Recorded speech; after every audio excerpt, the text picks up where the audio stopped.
Welcome back to another episode of And Another Thing, the Mind. Today we're gonna be talking. We're getting straight into it. We're jumping straight into it. I'm really trying to be consistent and post at least once a week.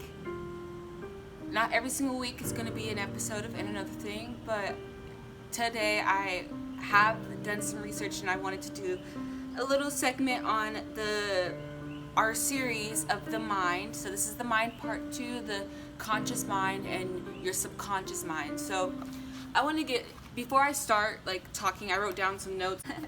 So basically, I used to have depression.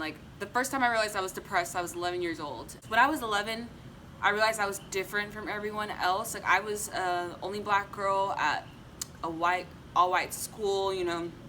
I got along with everybody, but at the same time, I just realized how different I was. I can't really put a word to describe it. I mean, I've had teachers tell me before, "Oh, you're special," or "You're touched," and I wouldn't think too much of it. But I did notice that I was different when I was around the age of 11. So I started isolating myself.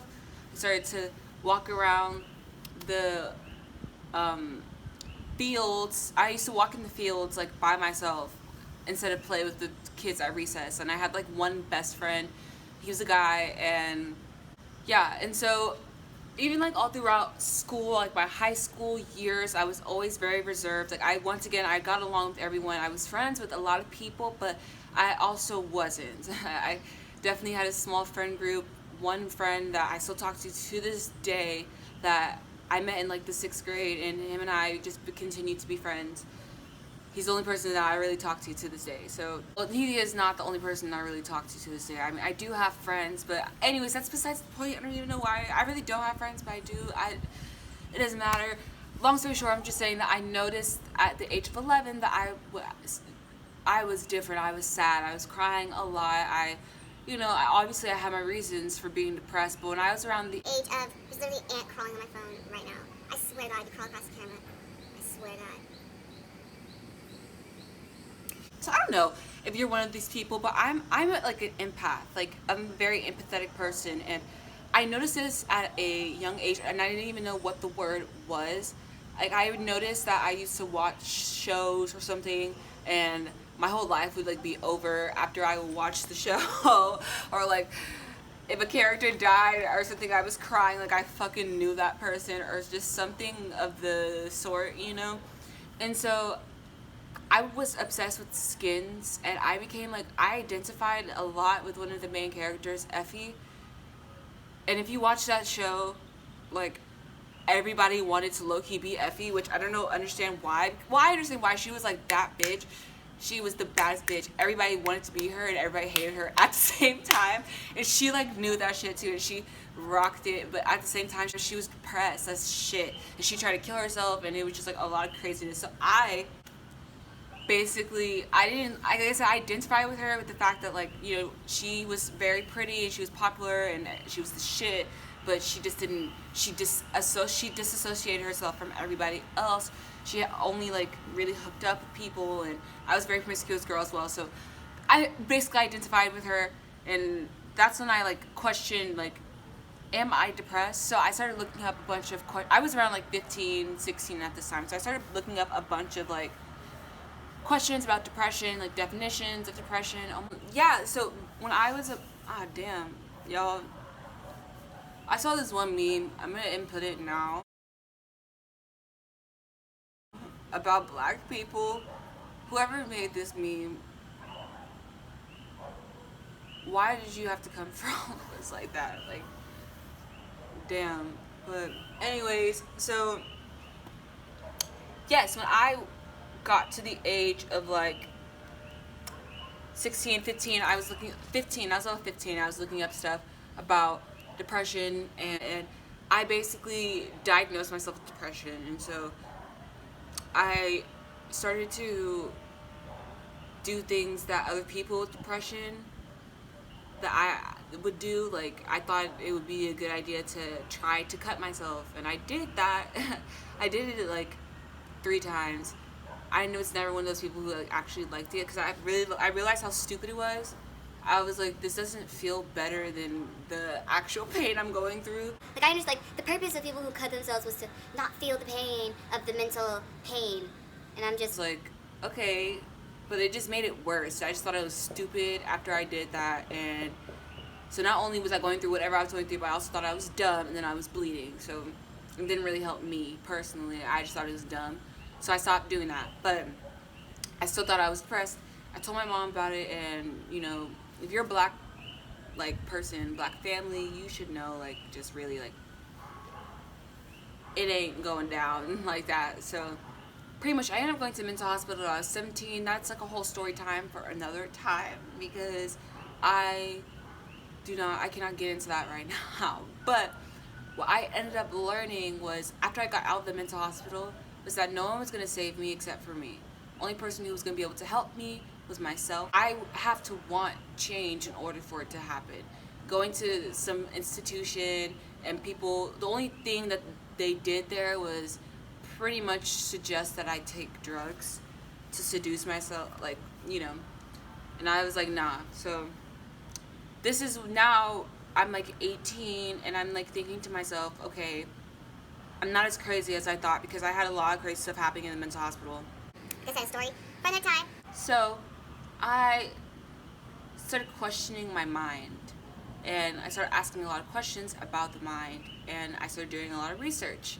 And I believe once I did that, that's what really helped me, like, unlock myself. So what I discovered was that your mind is made up of, well, they say only 2 parts, but it's deeper than that. But we're just gonna stick to the 2: your conscious mind and your subconscious mind.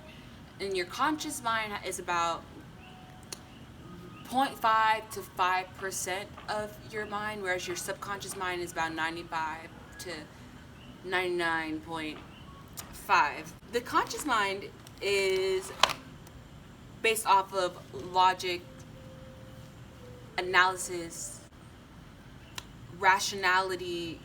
That's typically what your conscious mind is. It's your goals, your intuition, your love, joy, actions, your willpower, your decisions, where mental processing and like how we think and what we talk about rationally, like rationality lives within your conscious mind. Time lives, like the past and the present, those things live within your conscious mind. Your conscious mind is like you being there, you know, you're awake and you're me talking right now, conscious mind. But your subconscious mind, which is like, you know, like the tip of the iceberg, is the conscious mind, but then the subconscious mind is where everything else goes down.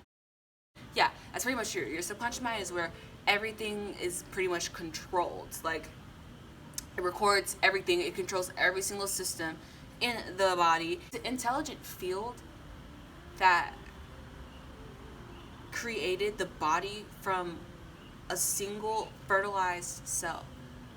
Our subconscious mind is what connects everyone. We all share a subconscious mind. It's not linear, it's not past, future. It's always like the present, and it's recording everything consistently and getting bit up. It's built on habits, and it speaks to you through your dreams. This is where like the feeling language is. It's your subconscious mind. It's like your subconscious mind does not speak to you through words. It speaks through feelings and dreams, visions, such things of the such. Feeling mind, as they shall say. Your subconscious mind is 1 million times more freaking powerful than your conscious mind. So those are just like a few facts. Stop, go away, 'cause I like to kill. So basically I ended up watching this video on Gaia about this guy talking about how when something traumatic happens to us in our life, we tend to hold on to that moment, and it creates like a feeling. So let's say something happened to you, you got really fucking mad, like you got really angry, and you didn't really fully let that feeling go. It stays in your body like a ball of energy, and it can create physical diseases. It can also create literal, like, if a moment happens where triggers come into play and stuff, if something happens that reminds you of the situation, it automatically rises that feeling right back to the surface. And so I learned that you can ask yourself what different types of things that are keeping you staying, like what type of feelings or traumas or emotions are you holding in yourself through your subconscious mind.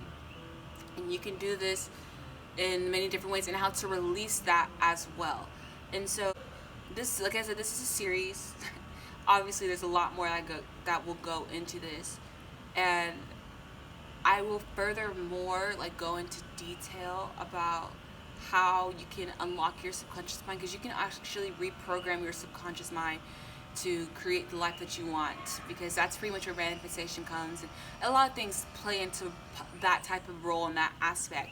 But what a lot of people need to remember is that it's all about through habits and patterns once again, and being able to pay attention to these things. This is where your unconscious mind comes into as well, because your unconscious mind is in your subconscious mind, and you do a lot of things unconsciously, meaning like it's just ordinary for you to do those things because it's a habit of yours. So yeah, if you're just like a nerd like me and you're just interested in these things, like I'm just interested in these things, and I was able to take these things and okay, so basically with your subconscious mind, you could try this myself. So there's different types of categories of anger, of emotions, feelings, that energy that you can like Google it, like emotion chart or feeling chart, or like just Google it and you'll find a chart of all these different things. And you can literally ask your mind. So first start off by asking your body yes or no. Just keep asking yourself that question, and for the most part, if something is good, if something is yes, you're like, oh yeah, like if we're all watching like a nice, really excited football game or something, we're all just like, yeah, we're moving towards it. So if your body is like moving forward, that's typically a yes from your subconscious mind. Whereas, you know, you want to fall out, like a lot of niggas like to fall out of a relationship. A lot of niggas like just like completely like just back out of a relationship. That's an indication of a no from your subconscious mind. So you can basically group up these different emotions and chart them, and start asking yourself, like your subconscious mind, once you know your yes or no, whether or not this is something that is blocking you or something that is affecting you. If you have this energy, you have to ask yourself a yes or no question and see whether or not you get what answer you get. And this will be able to help you understand your limitations and where you can start growing. So I'm going to end the video there. I hope you were able to take something from this and be able to do something with it. If you are going through mental health issues, you know, it's really all about what you think. And I know it's not as easy as people make it seem to be. But then again, that's also another perception, because everything is hard or easy based off of like you. So once again, yeah, that's the episode of Another Thing. I'm sorry, I'm so freaking awkward. We're gonna see you guys again for the next video.